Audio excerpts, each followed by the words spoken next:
What up? It is week 3 in the NFL, and of course, we are back to break down the DraftKings slate, the main slate this week.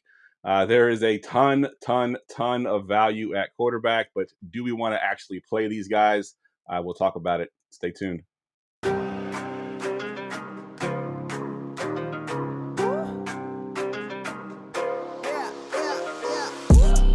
Going for two, kickers are extra, I give them the boot. Ooh, going for two, sit back, relax while I grab me a brew. Ooh, now I'm reclining while putting my time and I'm ready to go. My spine is aligning and much my lineups, my bank account grow.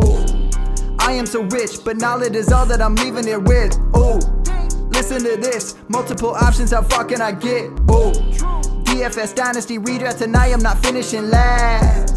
I'm finishing past any and all, I am looking to last. What else? This spot is popping and I am so locked in, and only opening the door when it is opportunity knocking. And all of these spots keep on talking and talking. So what are we talking? What kind of alignment? And running it deep, even players forgotten or came from the bottom or hitting that top end. And this spot is popping, yeah, this spot is popping. And woo!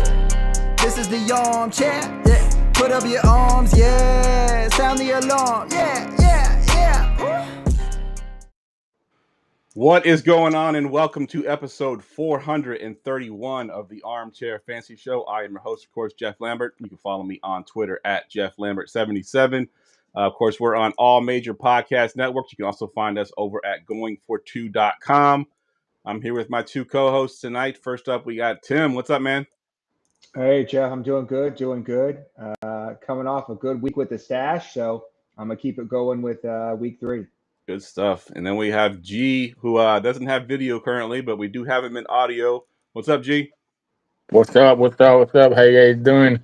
I mean, I hate to say this, but football is already going too fast, man. Like week 3, like, geez, man. Yep, agreed. It is already too fast. Every year we say that. We're like, oh man, we look up and all of a sudden it's like week 16 already. It's not good. It needs to slow down a little bit. All right, we'll go ahead and jump right into the rewind. The weekly rewind. Rewind. All right, Tim, we'll go to you first. Give us one good, one bad.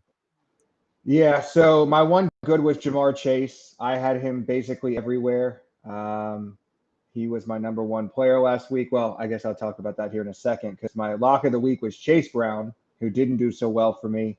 He kind of tanked my cash lineup, but thankfully I had a lot of lineups where I had Achane and Chase together, and I actually had a couple with Roma Dunze last week, so those actually kind of canceled out a lot of my losses. So overall, like I said, pretty good week for me, but yeah, the Chase Brown call did not work out. It's so funny. I literally said I liked him because I thought he had this incredible workload, but his efficiency last week was just terrible. He just couldn't get going at all. So, I'm hoping he can get back on track, but probably won't be playing him again this week.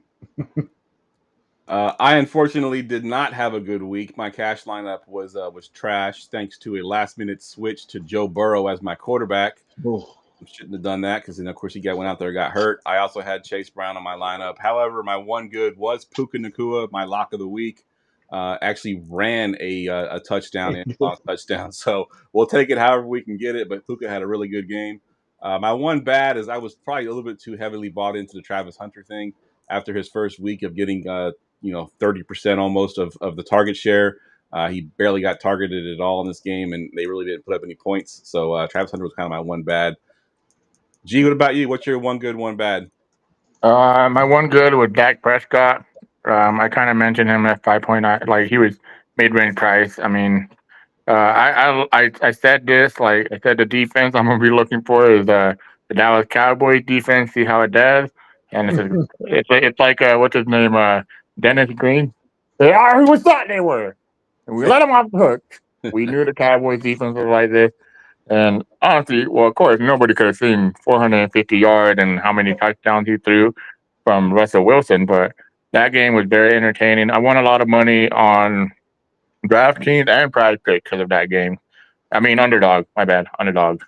But I mean, that was my one good one. My one bad with, well, it depends how you take. I mean, Joe Burrow, right? Like, but he got hurt. So like that's something you really can't control. But, Yep, agreed. Yeah, it's tough. Joe Burrow definitely screwed me because I had a Joe Burrow stack in GPPs. Like I said, I mentioned I had Joe Burrow as my cash quarterback. After having Trevor Lawrence pretty much the whole week, I decided last minute to change it to Joe Burrow, and I obviously had to downgrade some of my players to go up to Joe Burrow. And had I just left it the way it was, I would have been fine, but didn't work out for me. All right, we got a full slate, so let's go ahead and jump into the quarterbacks. Let's talk quarterbacks. All right, I don't know about you, Tim, but I had a hard time finding guys in the top tier of quarterbacks that I actually liked. But we got a couple here. Give me one of your guys. Yeah, I completely agree. It's funny, neither one of us put Jalen Hurts, so I think we should mention that. But I actually put Justin Herbert. And the stat that I had this week in my weekly thread is that no team, they are number one in terms of pass rate over expectations, right? So you think Jim Harbaugh, right? We want to establish the run. Maybe their running back are just that bad. I don't know. But Justin Herbert has been absolutely slinging the ball. He gets a good matchup this week. I know you usually don't think, oh, Denver's a good matchup, but I think we showed last week Daniel Jones that they can be exploited. And he has three weapons, right? I think that the Broncos tend to excel when they can shut down one primary receiver. So I think with all the weapons Herbert has and the fact that they're slinging it on 60% of their plays, he's got a chance to put up a real GPP winning score. So plus he's got very straightforward stacking options too, which I love. Yep. And it's so much for that narrative that they're going to run the ball all the time because they definitely are not. They're slinging it all over the field. Good stuff. What about you, G? What do you got for one of your top tier favorite plays here? I mean, I just want to say this about the quarterback position. There's so many different ways you can go about it, but don't get too tempted into, oh, they're cheap, I'm going to play them, because those cheap quarterbacks can definitely get you 9 points, 5 points. Yeah. I mean, we're talking about a quarterback that was a bust. Probably Mac Jones, and then, I mean, Jake Browning against the Vikings defense. I mean, we're going places that I don't know I don't know about you guys, but I work hard for my money. So, yeah, I mean, the ownership is the biggest thing that kind of surprised me this week. I thought Dak Prescott would be the highest owned quarterback, and it's not because of the offense they run, but because of the team they're facing, the Bears. I mean, we saw the Lions just put up 51 points. Was it 51 or 52? I can't remember. But at that point, it don't matter. Yeah, it don't matter. Either way, they scored 50, okay? Yep.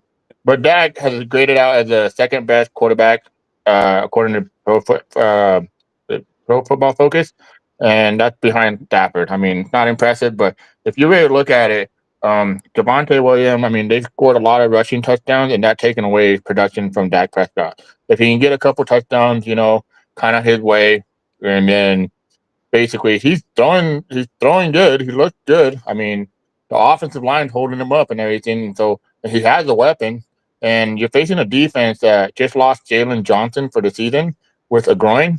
That defense is horrendous right now. They also lost TJ Edwards. He's not playing this game. So that defense is not looking good at all. And I'm tempted to just, and I'm not saying I'm going to do it, but I'm tempted that he's going to be in 50% of my 150 lineup. So, I mean, that's how high I am on him. What was that? I said it's just such a good price, right? Yeah. Like usually you see Dak in this kind of matchup, he'd be 6,500. Well, right? Yeah.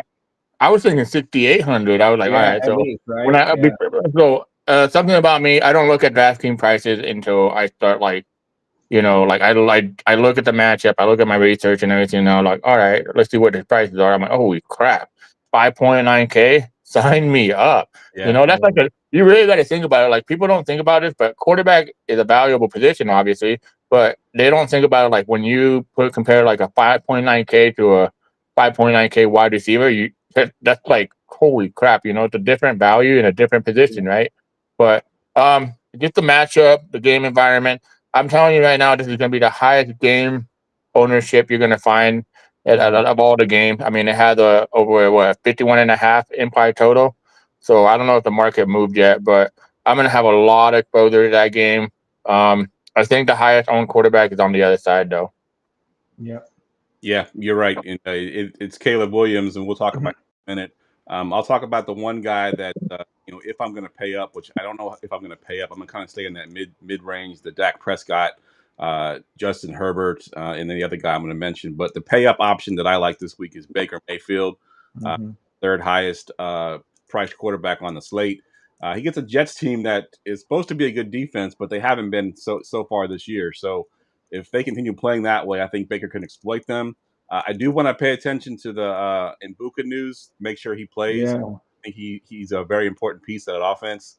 So if Mbuka is out, I may not play Baker because they just basically have Mike Evans after that.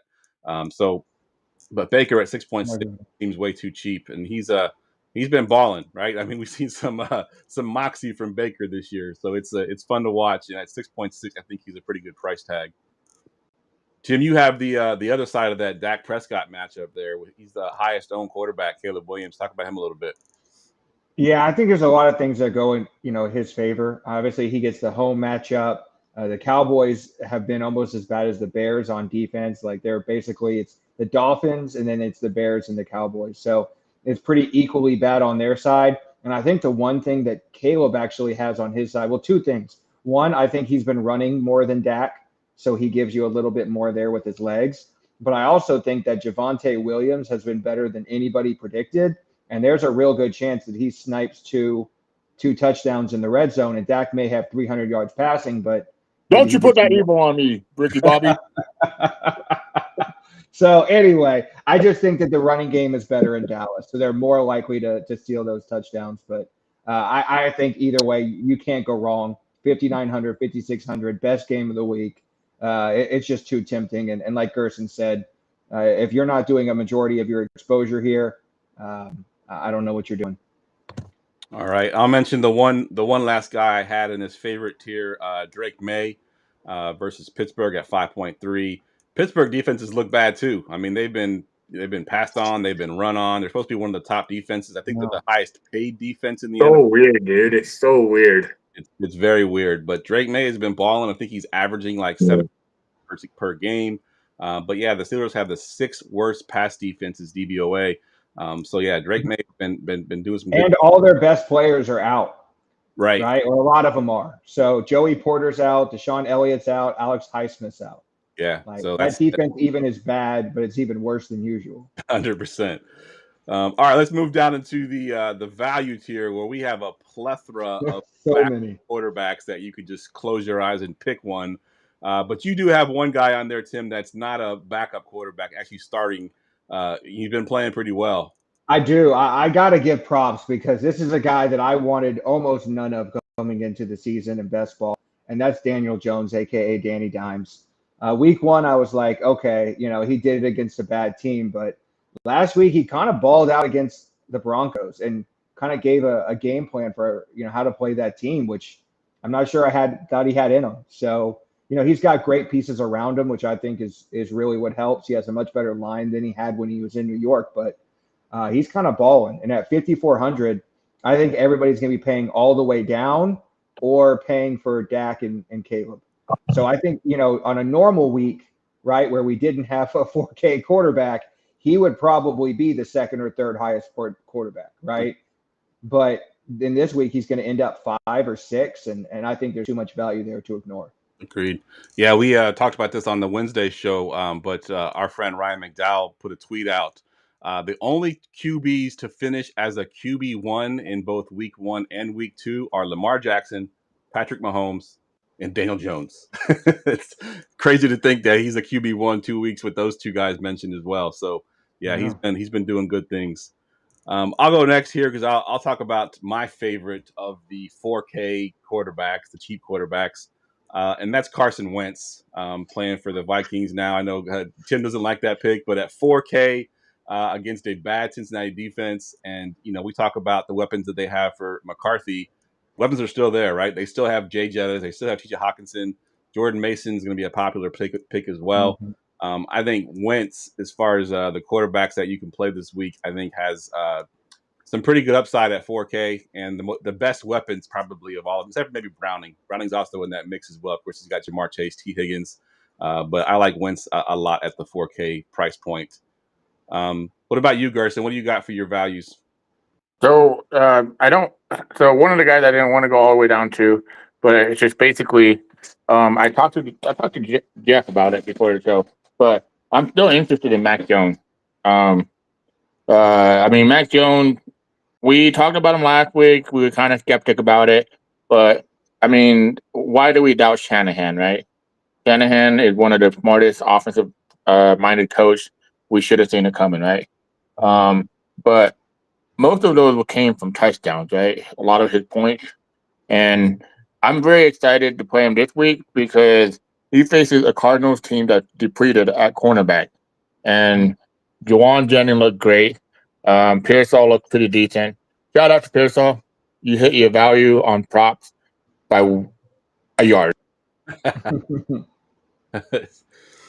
Good stuff. We'll go ahead and just mention the other guys. Jake Brown. No, I'd say I got to talk about Marcus Mariota because I think if you play cash this week, you're either playing like Dak Caleb or you're playing Marcus Mariota. Like I know Geoff likes Wentz and Carson Wentz I think is a good play, but I think the rushing upside you get from Marcus Mariota combined with the fact that he was in this offense last year, right? Carson Wentz was basically joined this team a month ago, whereas we saw 2 games last year with Mariota at quarterback, and in those 2 games, he had 19.6 and 26 DraftKings points. So I think Gerson said in our private chat today, like, hey, y'all, the Raiders defense is as bad as we thought they were or something like that. I think Mariota's just too damn cheap, and he will be my cash quarterback this week. I'm going to take that value and go all the way down. Yep. Yeah, I've heard that cash quarterback talk too. Dennis, friend of the show, been on here a couple times. That's his cash quarterback too, and that price point is really good. And you mentioned get the rushing upside. So yeah, that's a really good pick there. I like Mariota. Rushing upside like what 30 yards. Yeah. So he's only 4K. Don't need much. He is. I was gonna say when we get to the wide receivers, I will tell you guys what my 2v2 is that I'm going into Sunday, but I don't want to spoiler. So we'll tease that for later. All right, let's get to the tight ends. Did somebody say tight ends? All right, tight ends is interesting this week. Gerson, I'll go to you first here. Give me one of your favorite plays at tight end.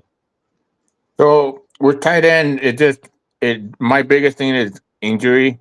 It's Tyler Warren against Tennessee. I mean, I was gonna, and you guys know I'm a big Tucker Kraft fan, but he's hurt, and I don't know if I want to go there anymore. But Tyler Warren, I mean, this guy, I mean, so in NFL history, as a rookie tight end, you know who's gone back-to-back 75 yards? Like, do you know the list? I'm sure it's very short. Yeah. The name, so Tyler Warren, and that's it. Wow. Tyler Warren, the only tight end that ever gone as a rookie back-to-back 75 yards as a tight end. And he's going to keep getting peppered with target. The guy is a beast. He's a monster. We talked about him last week, and he's just uber talented. And the offense, it looks like the passing game revolves around him rather than Michael Pittman, Josh Downs, anything they have over there. And the thing is, Tennessee Titans defense is not that great. I'm going to be targeting him. I think the biggest thing for me for tight end, I look for usage, target, and red zone touches. His red zone hasn't been there, but they'll come. And when it comes, his price tag is not that expensive either. 4.4K. Yeah. I mean, you're paying for Trey McBride or Brock Bowers at 5.76K, and I think Tyler Warren, and probably next week, 2 weeks, we're going to see him at that price. Yeah, I agree. I mean, 16 targets in his first 2 weeks as a tight end in the NFL is pretty good stuff. And you mentioned yardage there too. If you add a touchdown to that stat line, it's even better, right? All right, Tim, what you got for yours? Yeah, Gerson mentioned Trey McBride. I think we got to talk about him at least a little bit because this is one of the few weeks where you have enough value to pay up for tight end if you wanted to. He's kind of on an island, like he's 1,200. Like I don't think you're playing Brock Bowers this week. Maybe you are, but No. I'm not. But you're paying up for Trey McBride. I like the Warren call. I agree on Kraft. If he's actually ruled out, I don't hate Musgrave for 2,700. Did he ruled out? Did they say he was ruled out? No, I said everybody gets ruled out. Yeah. But I told you guys this in the pre-show. I almost made him my lock of the week. It's Joanna Man, aka Jawan Johnson. If I told you that he had the second highest first read target share among tight ends behind only Trey McBride, you would have thought that was crazy coming into the season. But this dude is on 100. He's one of the only tight ends that's running 100% of routes, like across the league. Like it's just insane the usage that he's getting right now, and he's 3,900 and gets an amazing matchup against Seattle Seahawks. Yeah, go ahead. I think Seattle gives up the second most points to tight ends so far this year. 31st, yeah. But yeah. It's crazy. So I feel like they're going to be behind in this game. It's going to set up plenty for a bunch of Spencer Rattler checkdowns. He could see 10 targets. Like I love the other guy we're going to talk about here in a second too, but I might be way, way overweight on Joanna Man this week. Yeah, and watching the game last week, because I'm a 49ers fan too, they use him in the screen game a lot too. He's their screen game. Yes. They find ways to get. He's basically the Joker of what the Denver Broncos want. Yeah, what they thought Evan Ingram was going to be, right? Yeah. Exactly. No, it's insane. All right, I'll go next, and I'll talk about. Let me talk about the guy that I don't think either one of you have on your list. I'm talking about Jatavion Sanders, second year. He's been slowly coming on. I think he was Gerson's week one sick call of the week. He's kind of been creeping his way up in targets. Last week, I think he had 9 targets, and Atlanta is not very good against the tight end to get up the third most points to tight ends. So I kind of see a little bit of a breakout possibly here for Jatavion Sanders. Kind of a risk, obviously, with some of the tight ends that we have on the slate already. But at 3.3, I don't mind clicking his name on some GPPs for some high upside. Yeah. Gerson. That fuck was one week too late. Yeah. Gerson, what you got for yours? Value guys. Did we lose Gerson? All right, we'll go to you then, Tim. You got a value guy you want to talk about? Yeah, I only have one more guy, and that's Harold Fan. Oh, there he is. Go ahead, Gerson. Sorry. Sorry, I had you guys on mute for a second. So I'm going back to the game. I'm going to Jake Ferguson. Yes, there it is. 4K.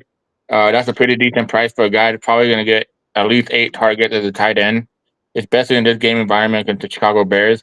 Like I said, TJ Edwards out. He's usually one of the better coverage linebackers, and Jalen Johnson's out, so he's definitely not going to cover any tight end, anybody on there.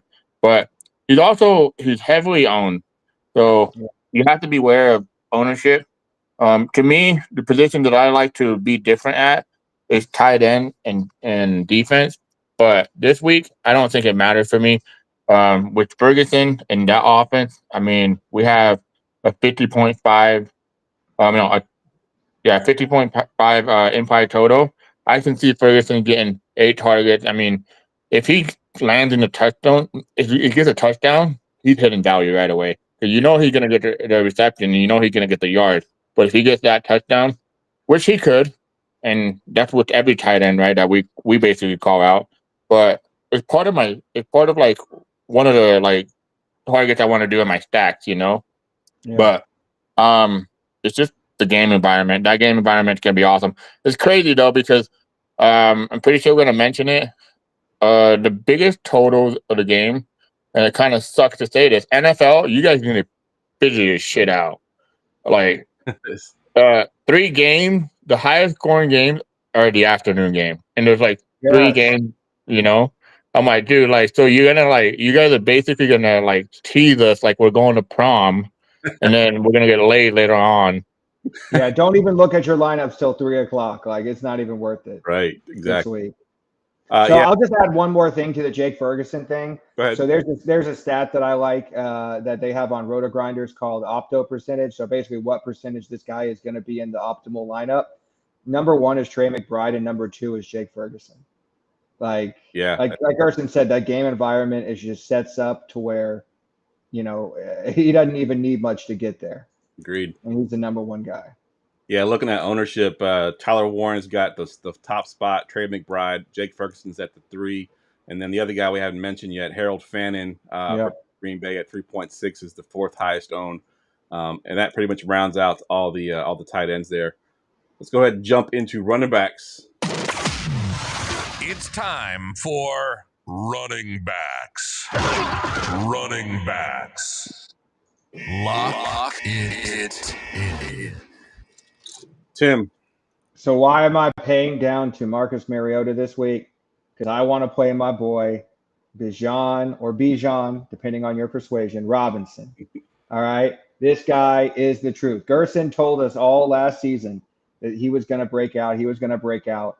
And he is that guy, right? If it wasn't Jamar Chase, this dude was the number 1 pick in a lot of drafts, and for good reason. The amount of work that he's getting, he's like I said, one of those true workhorse backs. But if you needed one more reason, he gets the best matchup, a matchup he smashed in both games last year to the tune of over 29 DraftKings points. So to me, there are plenty of value to be able to pay up for the guys that you want, but you got to make sure you're paying up for the right guys. And to me, first click for me, Bijan Robinson, man. If he doesn't smash this week against Carolina, I don't know what we're doing. Yeah, he was on our. We do a prop bet of the week where we on my show on Wednesday we each pick one prop bet. We create a parlay out of it, and he was the one that we picked we picked Bijan for over 100 total yards. Yeah, absolutely. He's done it the first 2 weeks already. I think the first week he did it with his pass or receiving work, and then last week he did it with his rushing. And I think this week he can do both. He'll rush and receive and put up a monster game this week. Yeah, the only concern I have is if the Panthers aren't able to keep it close. But I think it actually benefits them that this game's on the road, because I think it's more likely that they're able to keep in the game enough to where we don't see the Tyler Algier show. Yeah, agreed. Right? Like that's literally my only concern. But you're right. I think he gets to 100 plus and a touchdown either way. Yep. I'll go next here. I got Jonathan Taylor at Tennessee at 7.2. Tennessee gives up the ninth most points to running backs. And if you look at last year, I know last year's a different team, but we still have some of the same players there. But last year, Jonathan put up 29 carries, 218 yards, and 3 tutties against his Titans team last year. Towards the end of the season, too. I think week 16 or week 15, somewhere in that range. So JT, who's been really good so far the first couple of weeks, I think his price is way too low at 7.2. And a pretty good matchup with Tennessee as well. Tennessee's defense has been playing really well, but I think Jonathan Taylor can still exploit them. So I like JT a lot this week. Yeah. Well, Tennessee run defense is allowing over 3 yards before contact, and the last time Jonathan Taylor faced them, he had 200 yards. So I love that call, man. Who you got, G, for your top? So we're saying it every week now for the last 2 weeks, and I'm going to keep going at it. Christian McCaffrey. Yeah. I mean, you guys still too cheap, 8,200.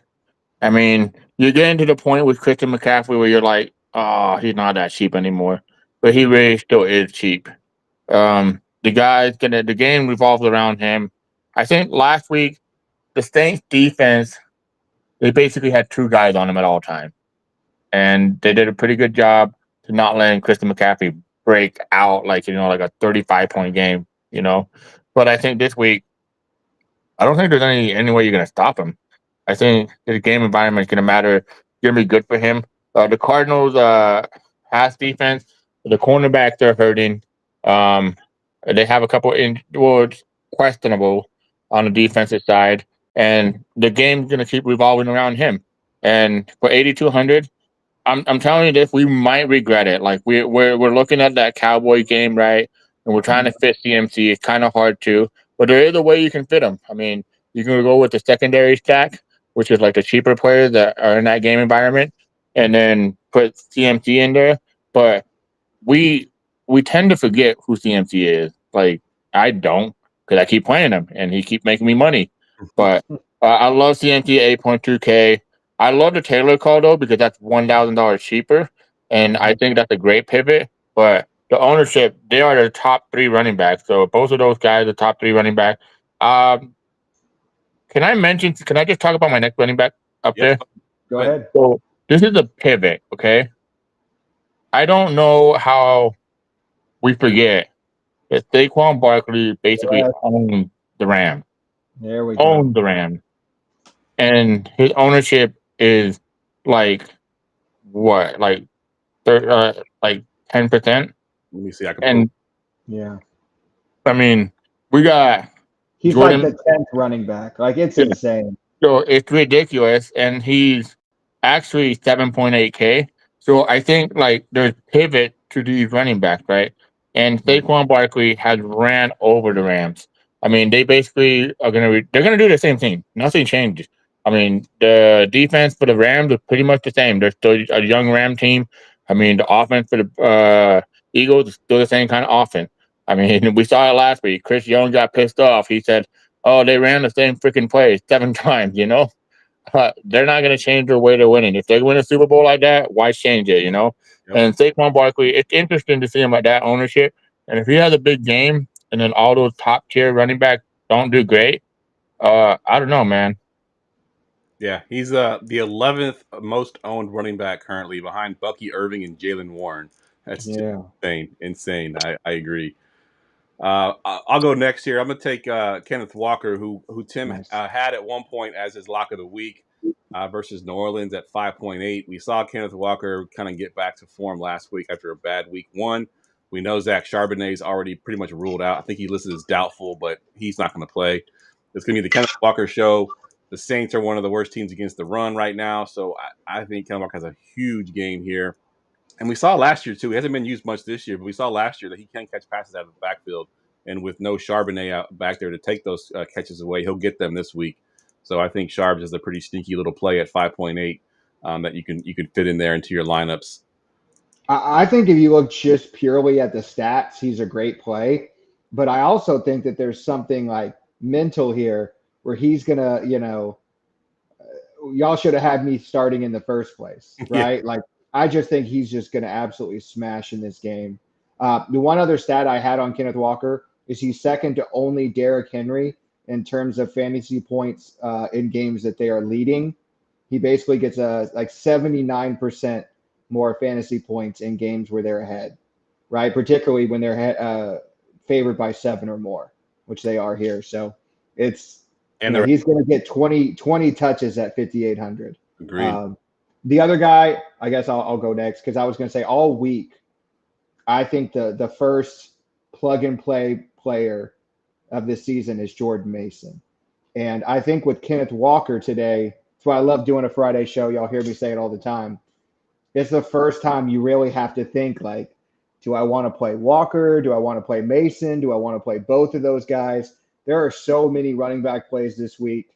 If you ever wanted to start 4 or 5 running backs, man, this is the week because, so I agree with Geoff. I think there are a couple of clear guys that you're going to play in cash and they'll be heavily owned, but there are so many good plays this week to get different. I've seen some stuff where I pay Walker and Mason and then play 3 high-end wide receivers. And I like those lineups a lot. So like Gerson said, there's definitely ways to get different this week.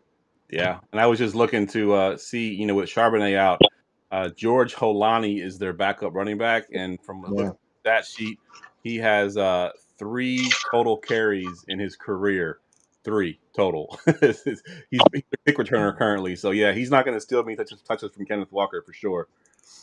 All right. I'm going to look at Jalen Warren here in the value at New England, 5.5. He's a little bit sneaky because I think everybody's been clicking Jordan Mason, which obviously I think he can talk. But Warren has been pretty good. He's going up against the 4th rush defense in DVOA, tied for 4th in receptions allowed to running backs at 6.5. And I just think Jalen Warren's going to have a semi-monster game at 5.5. Like I said, Mason's probably the more popular one, but Warren's going to be the sneaky one if you want to pivot off of Mason or play both of them and pay up at receiver if you want to. But I think Mason a lot. I mean, Warren a lot. You're not going to say what you're the king of saying? Which is? Narrative Street. Are Yeah, you shitting me? Come on, dude. Oh, there the street. Mike Tomlin said that Aaron Rodgers wants Jalen Warren to be more involved in the passing game. When Aaron Rodgers says he wants something, he gets it. Come yeah, on, guys. We know this. Well, Mike Tomlin didn't say the final part, but he said everything else, basically. yeah. You just added Okay. that. But yeah, I What love that call. What do you got for your value, Gerson? I'm guessing you guys already mentioned Jordan Mason, right? Yep. Yeah, we talked about Um, and Jalen Warren. So so running back, like for value, I think so. Let's see. So you got Jordan Mason. Um, did you guys mention Javonte Williams? Nope. nope. Go for it. The guy So who's going to Javonte, go with that. no, he's not. I don't know. We'll see how crazy we get, you know. But Javonte Williams to me, it's been very surprising. Mhm. How good he's been. But I think it's more because the offense sets him up to get to the goal line and then he gets the touchdown, right? But he also looked pretty. I don't want to say he looked explosive as like he looked in like his North Carolina days, because Geoff and I we're just a bunch of nerd degenerate that play Dynasty, and this guy was like, he was supposed to be explosive, supposed to look good, and we're now what, 4 years in, Geoff? 3 years in? 4 years after the injury and everything kind of ruined him. Yeah, apparently he needed 2 years to recover from an ACL, but he's looking a lot better. 6.1K. I think it's a little bit higher price for a value, but I think in this game environment, if there was any way this game could go wrong, it's gonna go revolve around Javonte Williams. And if he gets 3 touchdowns at the ownership he's at, he's gonna break the slate. Yeah. And I think it's just to my projections right now, I have him for 17 points. So not too bad. And when I put projection in my projection, it's more for like the median, It's not for like the ceiling or the floor, It's more like what I think could happen and then whatnot. But I think Javonte Williams is a great pivot. Oh my goodness, this is like the fifth Cowboy player I mentioned. My bad, guys. You've been talking Um, this all night. I'm not a Raiders fan no more. I guess I'm a Cowboys fan. Yeah. Jesus Christ. Scout's going to be happy. All right. Is there any more running backs we didn't talk about that y'all want to mention before we move to receivers? Mm, Nope. oh, All right. Receivers. And now, wide receivers. Lock it in. All right. We got 2 locks of the week here at the receiver position. And Gerson, I'm going to defer to you. Go ahead and give us your lock first. and after I just said what I said, Why I wanted to do that. Just stay on that theme.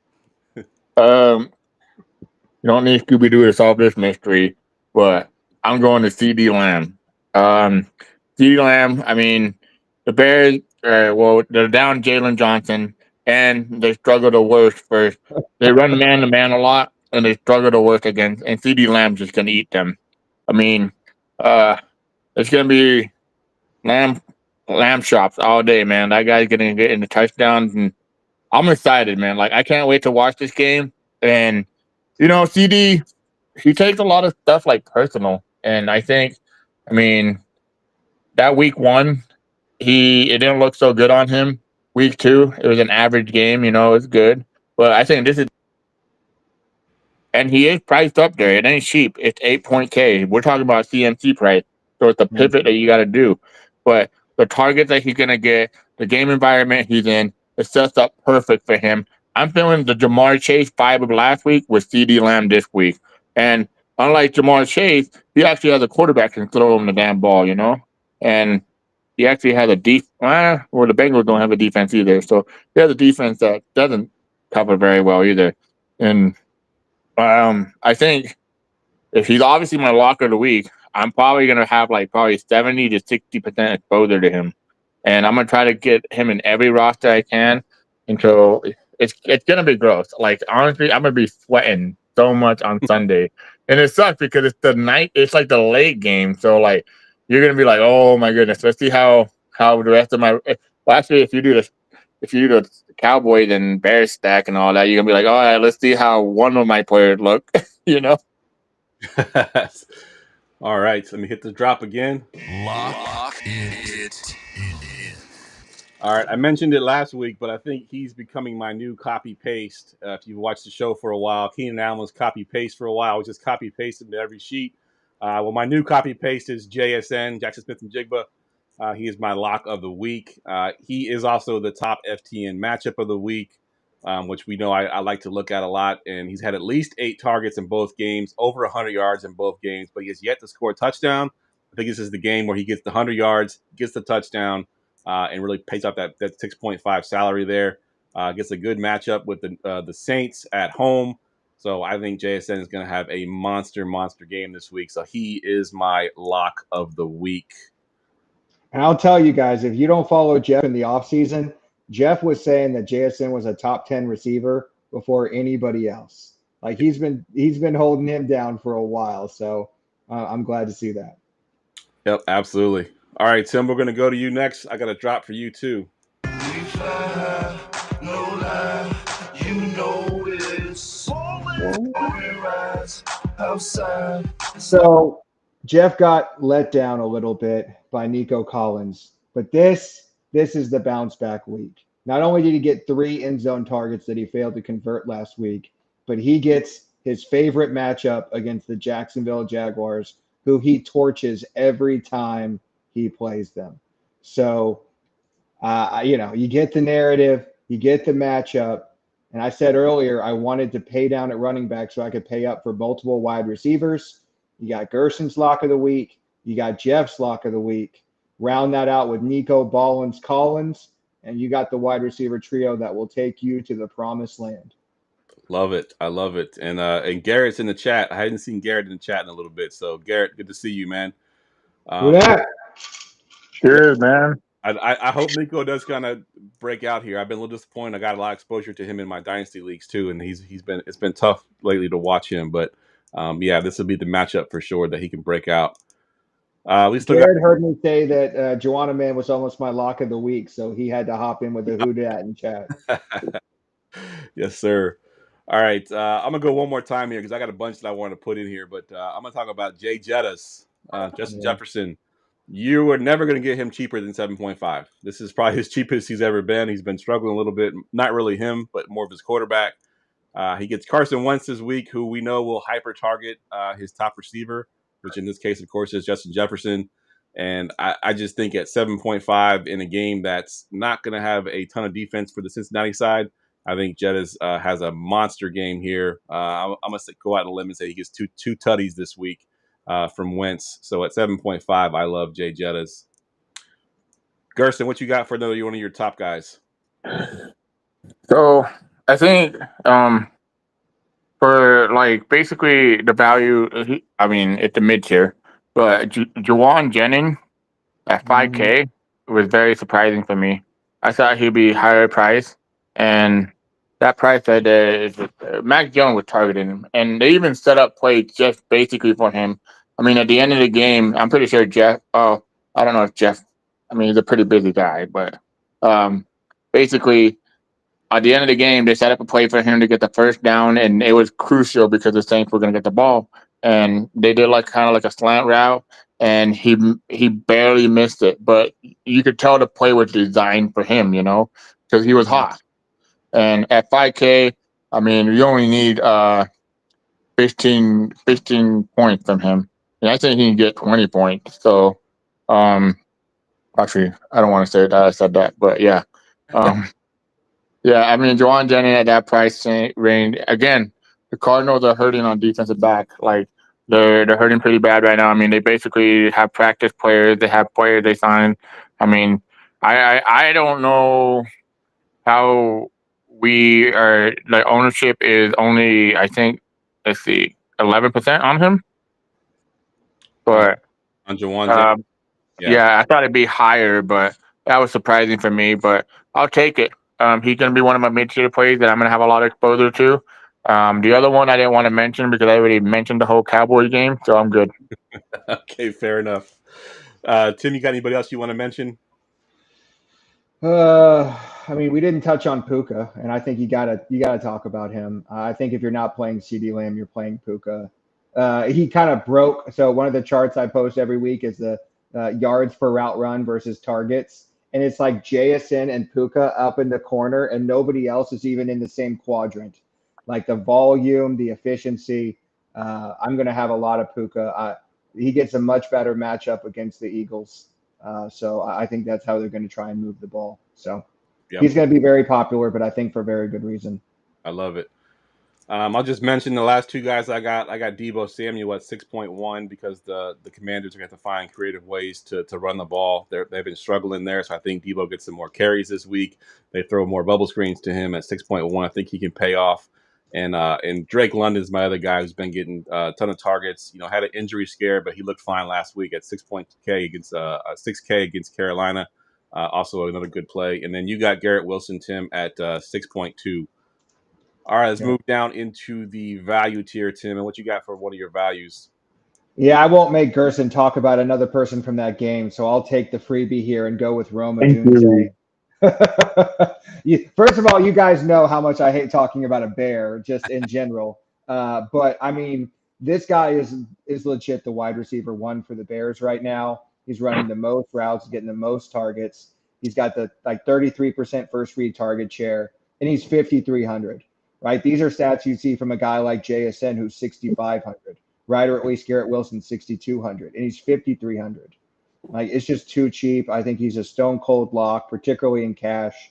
There's a chance that they go to DJ Moore here, but I don't know if it's a Ben Johnson thing, if it's a Caleb Williams thing. I don't know, man. They're using DJ Moore for running the ball. I'm like, come on, bro. Yeah, they got him on decoy duty and like doing bubble screens, like and trying to use him like Devo, but he's not Devo. Yeah, so I don't really know what they're doing, but I think Adunze is the number one. I think he's overtaking Moore for sure. Yeah, I mean, he's running the much more productive routes. Like DJ Moore is only going to get there if he breaks a bubble screen for 70 yards. Like, right. Otherwise, on this volume, I just don't see how it's possible. Agreed. Gerson, what about you? You got a value guy that I know you want to talk about?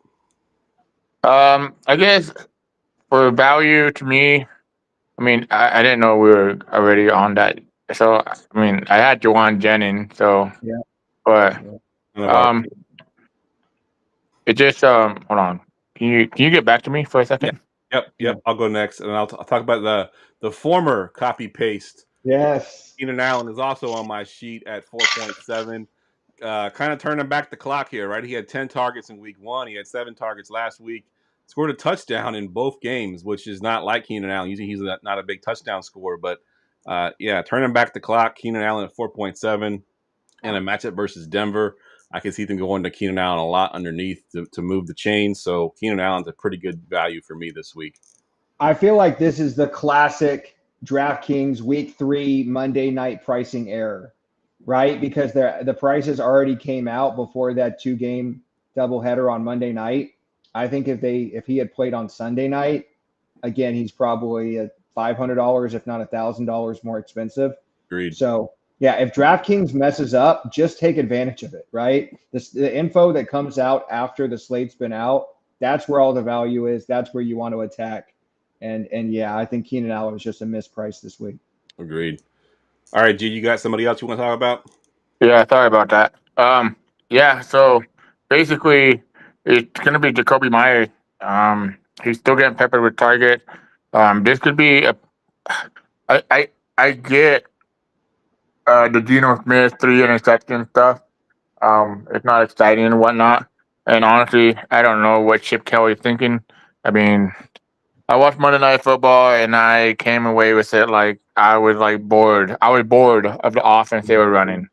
But Jacoby Myers keep getting peppered with target, even though it's not completion, because Geno Smith can't read a zone defense, even though he's one of the top quarterbacks against zone defense, which blew my mind. But he's still getting 30% of the target share. He's going to find the end zone. And the Raiders, 3.5 road underdogs, they're going to have to play from behind. It's kind of shocking, right? Because you would think that Marcus Mariota and the Washington, I almost said it, Commanders, they'd be not favored. But they're still a better team than the Raiders. For now, I don't think they're better, though. That's just my opinion. I think the Raiders are better. And Tim, I will take you up on that bet. I'll make a bet with you. We'll do a little side bet that the Raiders defense is legit. Like they're gonna. I don't think the Commanders are gonna do that great, but we'll see, man. Yeah, to give me Jacoby Myers to get Pepper to target 5.6K. Gino's gonna look for him quite a bit, especially. I don't know. I don't see this game being a shootout or anything, but that price range for the 30% target share that he gained, I'm going for him. Agreed. All right, it's time for the defenses. Defense, defense, defense, defense. All right, Tim, kick us off here. So I told you guys I don't really like Carson Wentz this week. Sorry, Geoff, but I'm going to be playing the Bengals defense at 2,400. They don't have a great rush defense, but they actually have a decent pass rush. And Carson Wentz is certainly known to take sacks, give turnovers. The only other one, I did mention Gerson's Raiders. I do think that could go the other way too, just because they're playing a bad quarterback. But I think the one Geoff mentioned this earlier in the show. Wait. Did you just really basically give me credit for saying? Try and slide that one in there. No, I do think that the Raiders have a decent pass rush. I just don't know how much that's going to impact Marcus Mariota. Those are my two favorite. If Egbuka is out, I do think you could actually play the Jets, but it's only $100 more. So I think I'd rather play one of those other teams. Yeah. I actually thought it was really interesting that the Rams and the Raiders were both like top 10 in terms of pressure rate, and they're two of the cheapest defenses. Yeah. So I think, assuming Gerson is right, the Raiders could end up being a really sneaky defense this week. Yeah, I like it. I went with a little bit off the beaten path defense here, only because of the offense that they're playing. I went with Jacksonville against Houston, who cannot block for nothing for poor C.J. Stroud back there. I think I saw a stat that he's been pressured on like 41% of his dropbacks, which is an insane rate. Jacksonville at 2.8, going to Houston, I think is not a bad play. Because Stroud just, he can't do it all without no blocking whatsoever. So at 2.8, I don't mind it. Gerson, you got any defenses we didn't talk about yet? So Tim, what defense did you exactly talk about? You broke out for a second in my screen. Yeah. Well, I said Bengals and Raiders were my two favorite. Okay. Green Bay Packers. Yeah, there we go. I think I'm gonna play the Green Bay Packers because I believe they have a ceiling, even though we haven't seen it, of 20 points. Yeah. I mean, the pass rush is incredible, and they're only doing it with 4 guys. And then they drop their cornerback, their defensive back, and their linebackers into zone or man, and they basically cover the whole field.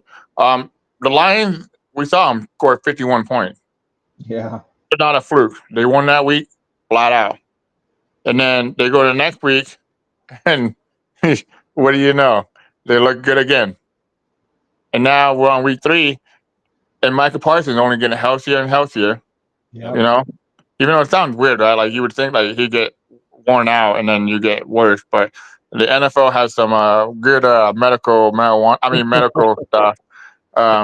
But yeah, I mean, I love the Green Bay Packers defense at 3.7K. I would not be shocked if on the Millie Maker with the value we have, you see the Green Bay Packers defense at the top. Yeah, I love that call. All right, it's time for our stacks. And now, the stacks of the week.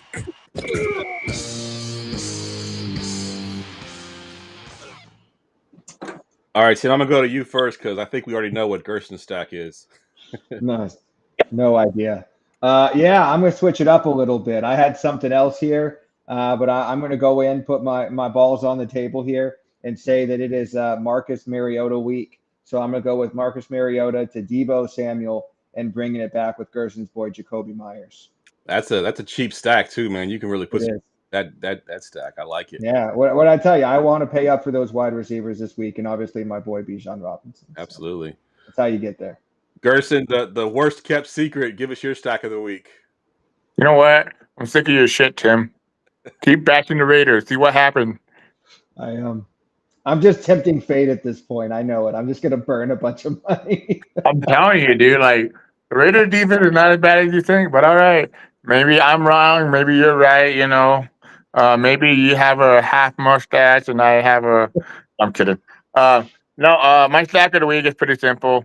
I mean, I already talked about it. There's only one player I didn't talk about in my stack, and Tim did. Dak Prescott, CeeDee Lamb, Jake Ferguson, and a running back with Roma Dunze. Yeah, obviously, yeah, it's a great stack. Obviously, it's probably the most popular stack. Because the game environment, the defenses both being bad. So yeah, that's a good stack for sure. I went with one that I just thought was a good stack to get these two guys into a lineup because it is very hard to fit these two receivers into a lineup. But with Carson Wentz at quarterback, Jay Jettas, and bringing it back with Jamar Chase. How often can you get Jay Jettas and Jamar Chase into the same lineup?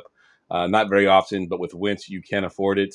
You can also throw Browning in there if you prefer Browning over Wentz. So either way you go with it, you can still fit them. So that is my stack of the week. And then now it is time for our sick call. And now the stacks of the week. That's the wrong drop. Let's try that again. Now it's time for the sick call. And now the sick call of the week.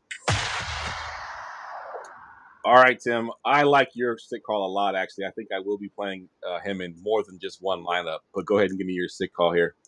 Yeah, so before we got all of this quarterback value, and I'm trying to figure out how to fit Bijan Robinson and CeeDee Lamb and all these other guys in a lineup, I said I want to play, and I'm going to butcher his name, Elik Ayumanor from the Tennessee Titans. This guy is 3,700, and he's been getting basically the same target rate as Calvin Ridley, and I think he's in a much better spot this week. They are really bringing this rookie along. He was not necessarily slated to start at the opposite wide receiver, and now he looks like their number one. Obviously, I think Calvin Ridley is still Calvin Ridley, but 3,700. If you don't want to pay down at quarterback, if you want to get different this week and get exposure to a guy, yeah, we're there. All right, cool. Yeah, I was gonna say a guy who's still getting really good targets. I mean, first week 7 targets, last week 6 targets for 3,700. I think that's just too cheap. And they're actually giving him routes down the field too, right? He had 4 for 56 and a touchdown last week, so I think he's still too cheap. 3,700. I will certainly, like you said, Geoff, I'll probably have 15 to 20% exposure to him just to get different. Yeah, I like it. All right, G, you keep popping in and out here, but you got your sick call? Yeah, I do. I don't know. Did you tell the world that I'm the only person that hit on a sick call this year? I did. I was going to recap it when I did, but yeah, you are the one that hit the sick call last week. You hit Taekwondo. Yeah. Sorry, my back hurts from carrying the team, So my sick call of the week is Troy Franklin. I was honestly shocked that he was only 4% owned. I was like, what? After he was basically just targeted quite a bit, and he had a heck of a game. And I think they're only going to go back to him. And Sean Payne, once he gives you an opportunity, he's going to see how you can go with it, 4K, I mean, if he gets a touchdown and 40 yards, I'm hitting value. With the touchdown, I said that last time with Tyquan Thornton, right? I mean, I can't do this 2 times in a row, right? or can I? But no, I definitely love Troy Franklin. I think he's a real deal. He has a connection with Bo Nix, obviously, because they went to college together. Everybody already knows that. But they actually look very good on the field in the NFL level too. Marvin Mims, I don't know what happened to him. He had to do something. This guy, they traded for him. It was the first move Sean Payton did in a draft. Traded up 2 rounds to go get him. And all of a sudden, he's not the guy that Sean Payton wants. Yep. And now you have Troy Franklin. And I only know this because it broke my heart that he fell to the 5th round, or was it 5th round or 6th round, Geoff? I can't remember. But either way, it was brutal because I was on a stream with Kyle Senra on going for 2, hoping for him to get drafted. And now here we are talking about him being a sick call. Well, wait, hey, who would have thought, right? Yeah. Who would have thought? For sure. And yeah, I was going to recap last week. So me and Tim both missed ours. I had Kendrick Bourne. He had Cedric Tillman. Gerson had Tyquan Thornton, which was funny. We were in our chat, and they threw a deep pass to Tyquan Thornton, who was wide open, and somehow And he missed. we're all like, "Oh, that would have been perfect for the sit call." And then just a few plays later, they do hit him for the deep ball. Run it back, yeah. So it was pretty cool to see that live. So great pull on that one last week, Gerson. My sit call is going to be Jalen Naylor. So I talked about my stack. Ooh, I like that one. Wentz, Jettas, and Chase. You could throw Naylor in there. He's been kind of filling in pretty good for Jordan Addison. This is probably the last week that he's actually going to have any value because Addison comes back next week at 3.8 versus Cincinnati. I like Naylor a lot this week. He's been getting targeted pretty good for a receiver that we never even really heard much of him until this season. So I like Naylor to be one of those guys that can catch that one pass and get a touchdown and be good for the week. So that is my sick call of the week. Hold on. Can I make a bet with Tim right now on the show? On the show, go ahead. Oh no. If the Raiders allow less than 20 points against the Washington Commanders, you chug a beer live on the stream in a cup. In a cup, not a beer can. It has to be in a cup, and you have to chug the beer on the show. If I lose, I will shave my beard and just have a mustache. Deal? Yeah, deal. Absolutely. So it's 20 points. That's what the bet is, right? 20 points. Yeah. I have the Raiders under 20 points. Tim has them over 20 points. Okay, so 20 is a wash, right? Is that what we're saying? Yeah, 20 is a tie. Okay, I agree. All right. All right. Brian's got his sick call in the chat here. He's got one touchdown and 75-ish yards from McNichols, Washington. Yes. He'll likely be on the field more than 70% of the game. Yeah, good call on that one too. I thought for sure Brian was going to say that if Egbuka doesn't play, to play Sterling Shepard. I know he likes Sterling Shepard, so sure. Keep that one in mind too. All right, y'all. That wraps the show up. I want to thank everybody in the chat. I see Brian. I see Jamie in the chat. We mentioned Garrett earlier. Let's see who else was in the chat tonight. Scott was in the chat tonight. Joe was in the chat tonight. So shout out to all you guys in the chat. Really appreciate y'all tuning in tonight. Good luck in week 3. For Tim, for Gerson, I'm Geoff, and we will see y'all next week.